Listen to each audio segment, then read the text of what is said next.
السلام علیکم ناظرین۔ کوئٹہ جاری موسلادھار بارشوں سے ہر قسم کی مواصلاتی لائنوں کے ساتھ ساتھ زمینی اور فضائی ٹریفک کے راستے منقطع ہونے کے بعد بلوچستان کے صوبائی دارالحکومت کا ملک کے دیگر حصوں سے مؤثر طریقے سے رابطہ منقطع ہو گیا۔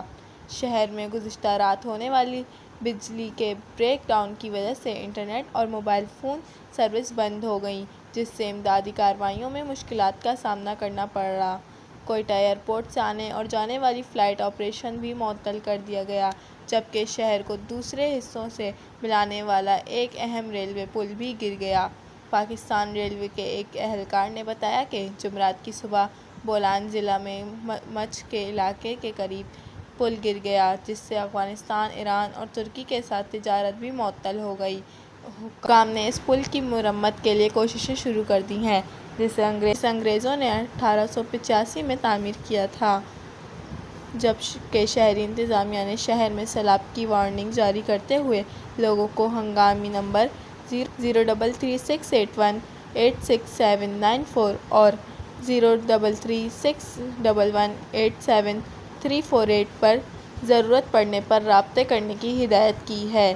وہیں گزشتہ رات سے بجلی کی سپلائی بند ہونے کا مطلب ہے کہ اعلیٰ پولیس حکام اور سول انتظامیہ تک رسائی نہیں ہے۔ پی ڈی ایم اے کے اہلکار فیصل طارق نے بتایا کہ مسلسل بارشوں کے بعد سیلاب کے باعث سینکڑوں افراد پھنسے ہوئے ہیں، تاہم لوگوں کو محفوظ مقامات پر پہنچانے کے لیے امدادی کارروائیاں جاری ہیں۔ دراصل Pakistan telecommunication authority P T I نے ایک بیان میں کہا کہ بلوچستان میں طوفانی بارشوں اور سیلابی ریلوں اور آپٹیکل فائبر کیبل کو نقصان پہنچنے کی وجہ سے کوئٹہ، زیارت، خضدار، لوریائی، پیشین، چمن میں وائس اور ڈیٹا سروس متاثر ہوئی ہے۔ پنجگور، ذوب، قلعہ سیف اللہ اور قلعہ عبداللہ اس غیر معمولی صورتحال کو حل کرنے کی کوششیں کی جا رہی ہیں۔ پی ٹی آئی صورتحال کی نگرانی کر رہا ہے اور مزید اپڈیٹس شیئر کی جائیں گی۔ نیشنل ڈیزاسٹر مینجمنٹ اتھارٹی کی رپورٹ کے مطابق گزشتہ 24 گھنٹے کے دوران مزید 34 افراد لقمہ اجل بن گئے، جس سے ملک بھر میں اس مانسون سیزن کے دوران مرنے والوں کی تعداد 937 ہو گئی، جبکہ 1403 زخمی ہوئے۔ رپورٹ میں بتایا کہ سیلاب میں 6,70,000 مکانات کو نقصان پہنچا، جبکہ 80,000 کے قریب جانور ہلاک ہوئے۔ اس میں مزید کہا گیا کہ تربیلا ڈیم گنجائش سے بھر گیا ہے، جبکہ چشمہ بیراج بھرنے والا تھا۔ ملک میں جاری موسلادھار بارشوں اور اچانک سیلاب سے عوامی زندگی اور املاک کو ہونے والے بڑے پیمانے پر نقصان کو موسمیاتی وجہ سے پیدا ہونے والی انسانی آفت قرار دیتے ہوئے نقدی کی کمی کا شکار وفاقی حکومت نے جمعرات کو عالمی برادری پر زور دیا کہ وہ امداد کے لیے اس کی مدد کے لیے آگے آئے۔ آفت زدگان کی اگرچہ ہم مانسون کے شدید سیلاب سے نمٹنے کے لیے وسائل کو متحرک کر رہے ہیں، لیکن ہم تکلیف دہ طور پر جانتے ہیں کہ وسائل اور امدادی کارروائیوں اور فوری پناہ گاہ کی ضرورت والے لوگوں کی تعداد کے درمیان ایک پریشان کن فرق ہے۔ وفاقی وزیر برائے موسمیاتی تبدیلی شیری رحمان نے اسلام آباد میں ایک پریس کانفرنس میں کہا کہ آفت سے متاثر ہونے والے 33 ملین افراد کے ساتھ ہمیں فی القوت انہیں امداد اور خوراک کی حفاظت کے لیے ایک حد تک امداد فراہم کرنے کے لیے بین الاقوامی انسانی امداد کی ضرورت ہوگی۔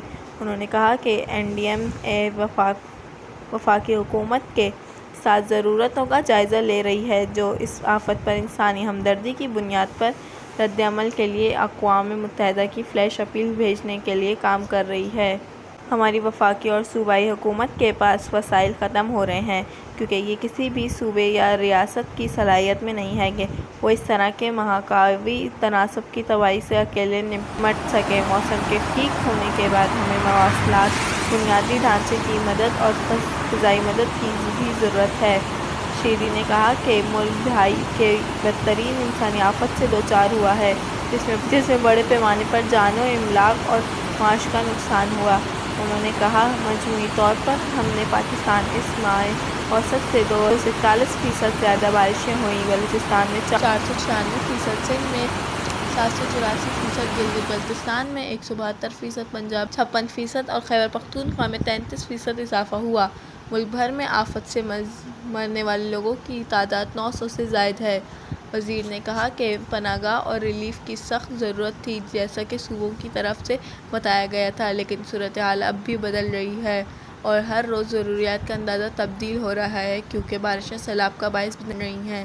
انہوں نے کہا کہ بے گھر لوگوں کی تعداد بڑھ رہی ہے جبکہ سندھ سے 10 لاکھ خیمے اور بلوچستان سے 1 لاکھ کا مطالبہ کر رہے ہیں۔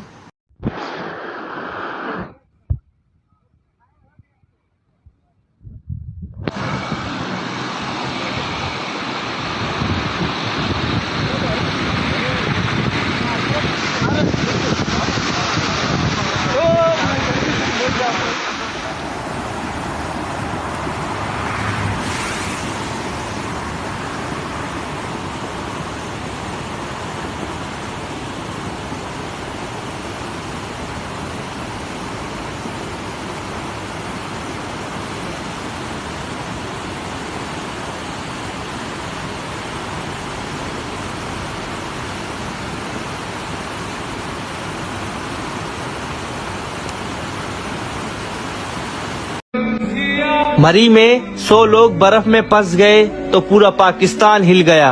آج پورا بلوچستان پانی میں ڈوب گیا ہے، لیکن افسوس ابھی تک میڈیا خاموش ہے۔